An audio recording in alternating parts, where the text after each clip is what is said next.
In this lesson for task 1C, we're going to look at mixing. Now, we've covered this in task 1A, so it's not going to be much different, but we just do need to recap and make sure that you do your mixing for this task, okay? So far we've just put down all of our instruments and we've kind of arranged them in the way we want, and we've made sure that we've fitted the brief in terms of the elements that we've used from the song and the elements that we've used from the style, and we've been filling in our logbook as we go. So now we just need to kind of look at how to put all this together and make it sound like a credible track. Now let's just think about this in the simplest possible terms, and that's the 4 sonic qualities. And when you're looking at mixing, this is pretty much what you have to consider.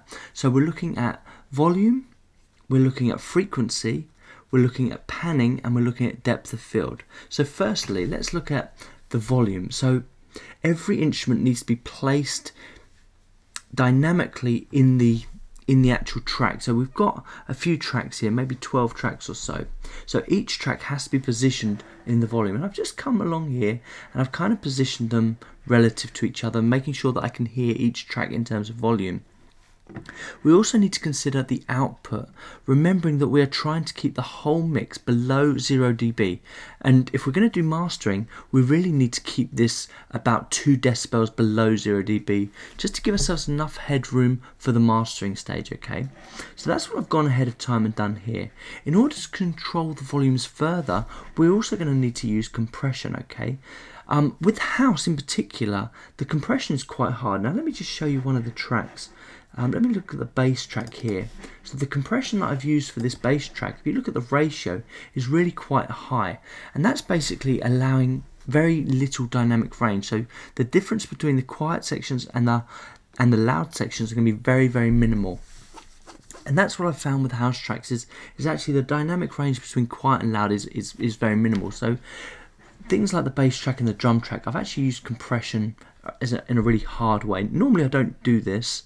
Normally I set the ratio about 5:1 or whatever, but for this I have set it quite a lot harder, and then I've used the levels to kind of balance them in between. So that's the terms of volume. So we're just making sure that every instrument can be heard in the mix, okay? So you will need to use a combination of compression and just levels to kind of make that happen, okay? The next thing is frequency. So we're making sure that each of our tracks stands out in terms of frequency. One thing I like to do from the off, and let's look at this track here. One thing I like to do from the off is just kind of analyze the track. So turn my analyzer on, and I like to cut out any unwanted frequencies in the low end and the high end, just using these high pass and low pass filters. And by doing that, it just cleans up our track, gets rid of any unnecessary muddy track. Now with well recorded samples and well recorded MIDI parts, you don't really need to do that. A lot of that's taken care for you, but anything that you've recorded yourself, you probably do need to look at that and make sure you do that first. The next thing we look at is sculpting the track so that each instrument or each part can fit inside the frequency range without being muddied up by another track. So let's just take the bass track and the drum track for instance. How I've sculpted this is, if you look around the 200 Hertz, I've decided that my drums are needing this particular bit of space.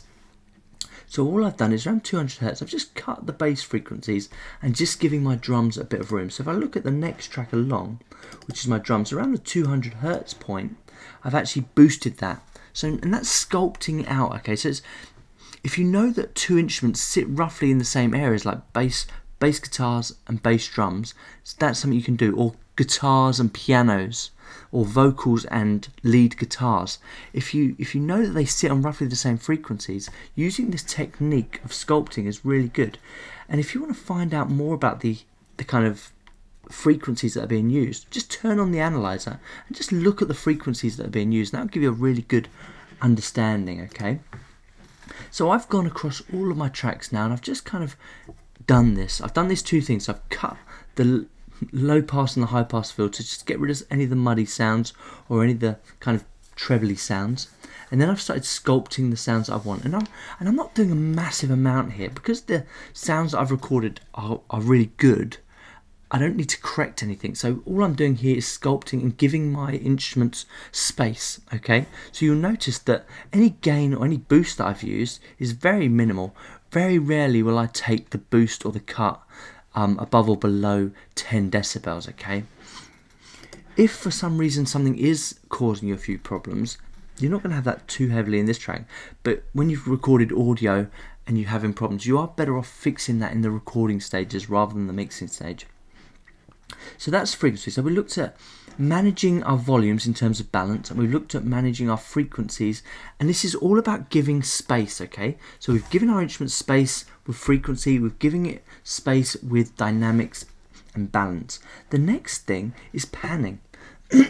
You can find position and balance and space for your instruments within the panning field. So for instance, I've got two guitars that are fairly similar here. So one I've panned hard left, one I've panned hard right. And this just means I can hear both the instruments really, really clearly.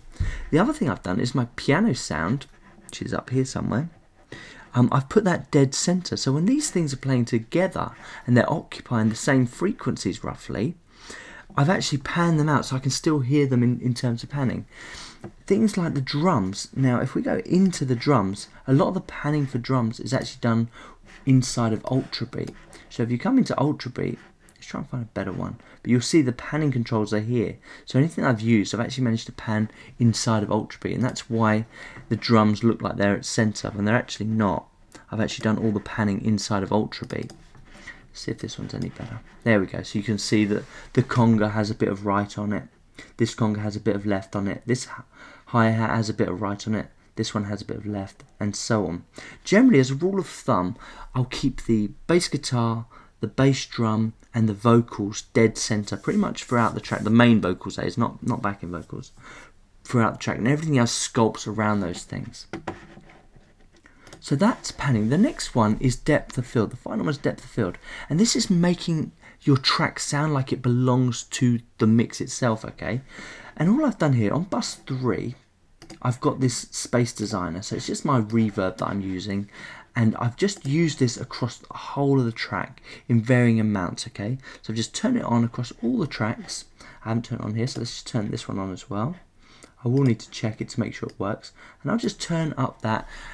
And by putting the reverb across the whole tracks, it's basically giving every instrument the same room, okay? So, it's kind of like the glue that sticks everything together, and it's a really good technique. If you kind of think to yourself, God, that just doesn't sound right, it doesn't sound like it's gelling very well, it's normally because you haven't put reverb across all your tracks. You may decide to use different reverbs for different tracks, and that's absolutely fine. I would say as a rule of thumb, start with the same reverb across everything, and then you can adjust it.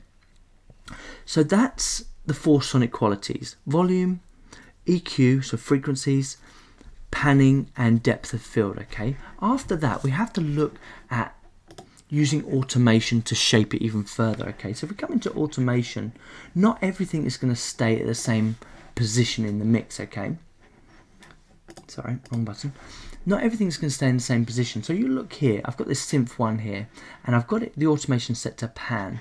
And I've just done this weird and wonderful thing where it starts off in the left speaker and then pans off into the right speaker.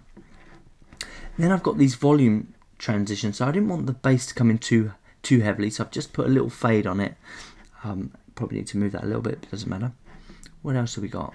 Up here, the electric piano is playing havoc with my vocals. So what I've done is just kind of drop that off to the right speaker, and I've let my vocal take a little bit of center stage there. No, sorry, that's not right.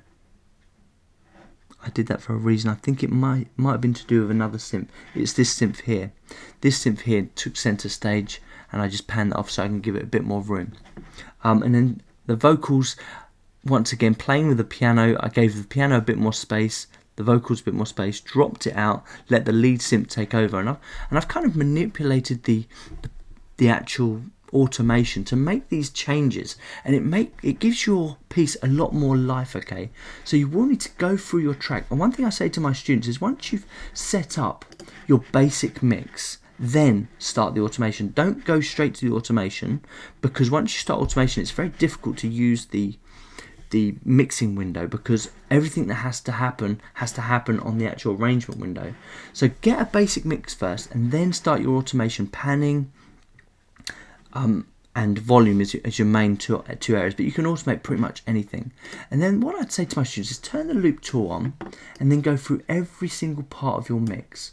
So just turn the loop part on, and go through your intro, make sure everything's panned right, make sure everything's balanced, then move on to the next bit. Make the changes, keep listening through it, make the changes, then move on to the next bit. And then once you've done with that, listen to the whole track again, make more changes, okay?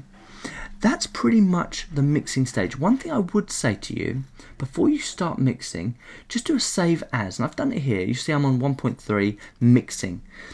And this is just a good indication. If I really mess things up, I can just go back to 1.2 and start my mixing again, okay? Because it's very possible that could happen. That's pretty much all I have to say about mixing. You will need to take your time. You will need to make sure you give yourself enough headroom, approximately 2 decibels below 0 dB for our mastering stage, okay? Spend a bit of time on that, get it right, get everything sounding right, make sure you listen to it on different sets of speakers to make sure it works on all the different tracks, and then I'll meet you in the mastering section just for the final tutorial, getting this thing finished off.